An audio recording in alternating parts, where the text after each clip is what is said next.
Assalamualaikum warahmatullahi wabarakatuh. Halo teman-teman semua. Moga-moga selalu sehat ya. Kita mau bahas di video kali ini tentang HR. Gimana sih peran HR di kondisi krisis seperti yang kita alami sekarang? Ternyata sejak awal-awal krisis sudah cukup banyak lembaga-lembaga survei, lembaga-lembaga riset yang membahas soal apa yang perlu HR lakukan, respon HR seperti apa. Saya menarik kemarin ketemu satu artikel dari joshbersin.com, itu mencoba untuk mensurvei dua sisi ya. Satu sisi adalah apa yang paling banyak ada di pikiran ya HR person, dan apa yang paling banyak ada di pikiran para karyawan. Gitu. Karena surveinya dilakukan di awal-awal bulan April kemarin, jadi mungkin baru masa-masa awal pandemi gitu ya, masa-masa awal work from home maksudnya. Maka tentu isu keamanan, kesehatan masih jadi top of mind ya. Gimana memastikan orang bisa aman, sehat gitu. Karyawan yang mengalami misalnya kasus COVID-19 kemudian bisa tertangani dengan segera. Yang lain-lain yang berdekatan juga bisa terhandle ya, dipastikan aman, sehat. Kemudian ketika terjadi work from home, bagaimana mekanisme bisnis berjalan. Itulah yang dikhawatirkan di masa itu. Sementara di sisi lain para karyawan mengkhawatirkan juga hal-hal tadi, tapi ternyata yang paling tinggi adalah soal job security atau financial security, karena mereka ya muncul kekhawatiran ya, apakah memang bisnis kita bisa bertahan apa tidak, bisa jualan apa enggak nih ya. Sementara sudah mulai muncul kemungkinan adanya PHK, orang yang dirumahkan. Ini jadi membuat isu financial security jadi muncul paling tinggi. Tapi sepertinya di minggu-minggu sekarang ini, minggu-minggu ketika sudah masuk bulan kedua menjelang bulan ketiga, kalau yang setidaknya yang kami alami ya, kita melihat sebenarnya peran HR udah mulai berubah ya, atau seharusnya mulai berubah.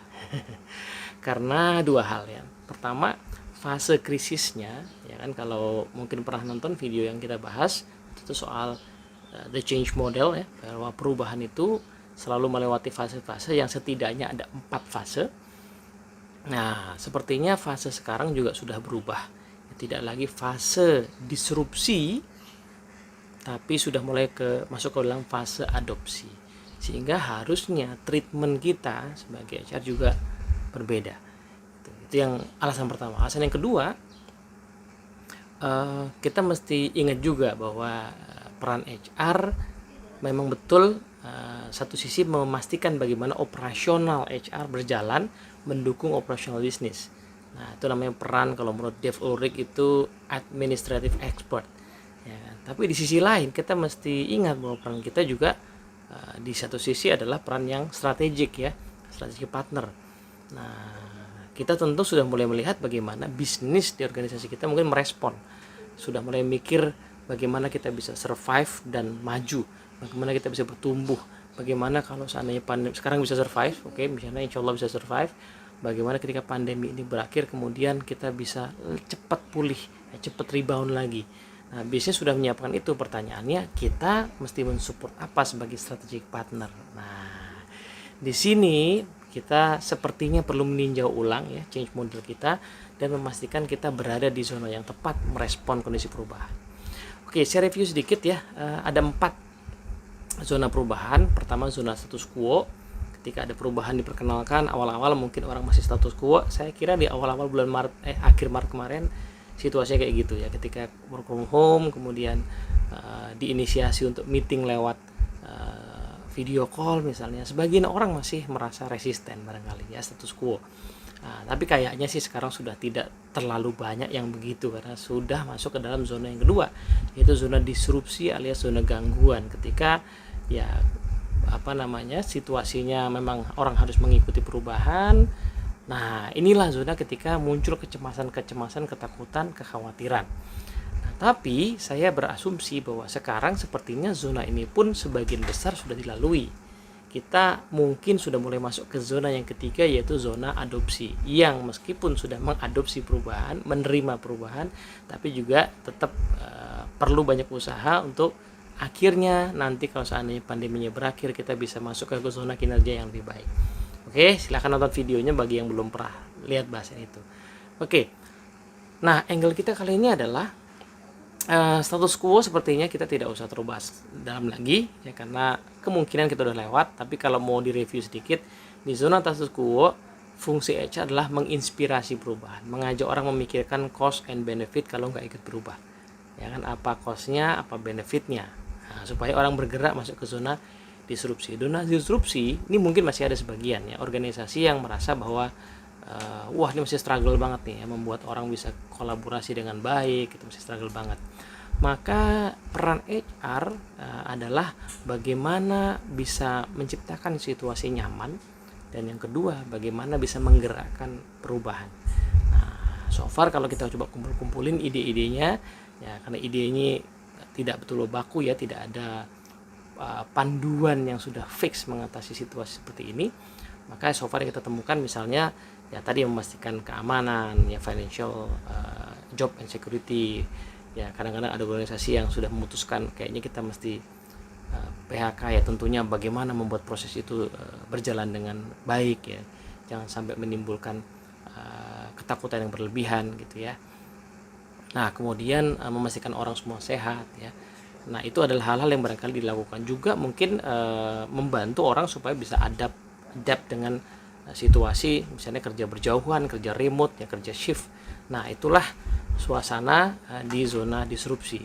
Nah salah satu praktek yang menarik yang saya temukan juga adalah ada organisasi yang menyediakan layanan untuk coaching konseling ya, tim HR-nya nih, supaya membantu orang-orang yang tadi mengalami kondisi-kondisi kecemasan, ketakutan, kekhawatiran yang kalau tidak dibantu, nah kemungkinan akan bisa menimbulkan mungkin ya kegaduhan ya di organisasi secara luas. Nah, zona disrupsi itu berhenti pada titik orang mulai mengambil keputusan, yaitu untuk mengadopsi perubahan, untuk yuk kita move on, yuk kita belajar, yuk kita putuskan untuk cari hal-hal baru yang bisa kita kerjakan dalam lingkaran pengaruh kita. Karena suka tidak suka, keadaan ini nggak bisa kita kendalikan, ya, kondisi pandemi ini nggak bisa kita kendalikan. Jadi satu-satunya yang bisa kita lakukan adalah kita belajar hal-hal baru. Nah, oleh karena itu zona adopsi meskipun gambarnya itu kelihatannya mulus, tapi sebenarnya dia berlikunya karena orang perlu belajar hal-hal baru, perlu bereksperimentasi, perlu eksplorasi. Nah, disinilah sebenarnya peran HR akhirnya bergeser ya, dari menjaga keamanan, kenyamanan. Ketika orang sudah merasa ya mungkin nggak betul-betul nyaman tapi sudah merasa aman, maka yuk menjadi penggerak perbaikan dan pembelajaran. Nah, saya mulai menemukan banyak organisasi yang mulai menambah inisiatif pembelajaran. Ya, meeting tidak hanya koordinasi pekerjaan, tapi meeting yang sifatnya pembelajaran. Mulai mengkonversi pembelajaran offline menjadi pembelajaran online, karena udah nggak mungkin lagi menunda rencana training hanya demi repot tuh offline gak efektif, online gak efektif, jadi harus kita tunda. Ya mau ditunda sampai kapan, itu nggak mungkin kan lagi. Jadi mulai menggeser ya. Ini tentunya konsekuensinya banyak ya, lesson plan berubah, rencana berubah, vendornya barangkali berubah, harus cari vendor yang bisa beradaptasi dengan kondisi seperti sekarang, yang udah biasa bawain webinar, biasa bawain online training gitu kan. Nah juga mungkin menambah variasi kemungkinan eksplorasi penggunaan perangkat online ya kan, sistem presensi tadi ya, meeting barangkali harus mempunyai beberapa alternatif ya, karena harus diubah caranya. Nah juga termasuk mengevaluasi bagaimana talent itu dikembangkan ya, learning plan, training plan, development plan, semua mesti disesuaikan sehingga menjadi cocok dengan kondisi kerja berjauhan seperti sekarang. Juga mengantisipasi inovasi-inovasi yang bisa dilakukan di masa yang akan datang setelah pandemi berakhir. Nah yang terakhir, zona kinerja lebih baik ya, bagaimana nanti kalau sudah selesai, maka inovasi yang dibuat, dipilih, difokuskan supaya bisa sustain. Nah ini kira-kira beberapa ide yang so far kita berhasil kumpulkan. Moga-moga teman-teman bisa mengumpulkan ide lebih banyak lagi. Silahkan benchmark, sharing, moga-moga bermanfaat. Assalamualaikum warahmatullahi wabarakatuh.